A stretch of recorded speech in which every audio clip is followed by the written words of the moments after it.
వరంగల్ కాకతీయ యూనివర్సిటీలో స్నాతకోత్సవానికి ఏర్పాట్లు ఘనంగా జరుగుతున్నాయన్నారు వీసీ ప్రతాప్ రెడ్డి.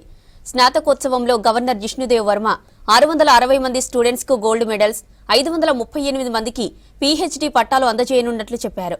అటు కేయూలో భూముల పరిరక్షణకు చర్యలు చేపట్టామన్న వీసీ ప్రొఫెసర్ ప్రతాప్ రెడ్డితో అశోక్ ఫేస్ టు ఫేస్. విశ్వవిద్యాలయంలో స్నాతకోత్సవం జరగబోతుంది. అందుకు ఎలాంటి ఏర్పాటు చేస్తున్నారో తెలుసుకునే ప్రయత్నిద్దాం. మనతో మాట్లాడడానికి Kakatiya university vice chancellor Pratap Reddy ఉన్నారు. సార్ చెప్పండి, ఈ స్నాతకోత్సవానికి ఎట్లాంటి ఏర్పాటు చేశారు? స్నాతకోత్సవానికి మన యూనివర్సిటీ ప్రొఫెసర్లు, teaching, non teaching, students and స్కాలర్స్తో కలిపి స్నాతకోత్సవాన్ని గణనీయంగా జరపాలనే ఏర్పాట్లు చేసినాము. ఏర్పాట్లన్నీ కంప్లీట్ అయిపోయినాయి.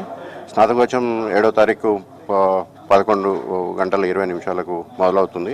గవర్నర్ గారు 11:20 ఆడిటోరియంకి వచ్చేసి ప్రొసీడింగ్స్ అని, సెనెట్ మీటింగ్ ప్లస్ మన స్పీచ్, తర్వాత gold medal distribution, PhD distributions అన్నీ చేస్తారు. అదేవిధంగా మనకి చీఫ్ గెస్ట్గా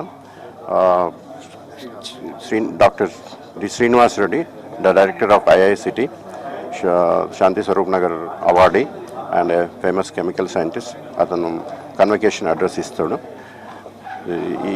ఈ కన్వకేషన్లో మనం ఇప్పటివరకు ఉన్న పిహెచ్డీలు అన్నిటిని ఇస్తాము జూన్ 30th వరకు.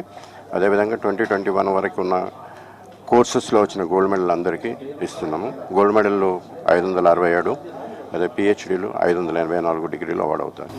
సార్, ఈ ప్రధానంగా ఇప్పుడు విద్యార్థులు ఒక ఆందోళన ఉంది.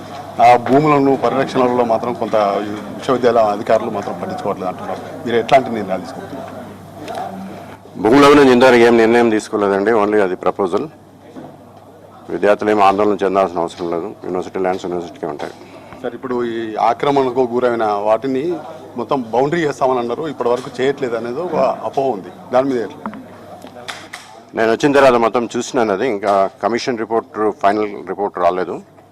దానికంటే ముందే మేము ఒక 20 crores పెట్టి బౌండరీ కట్టాలని ఆల్రెడీ పర్మిషన్ తీసుకున్నాము. ఒకసారి అది అప్రూవల్ వచ్చేస్తే వర్క్ స్టార్ట్ అవుతుంది.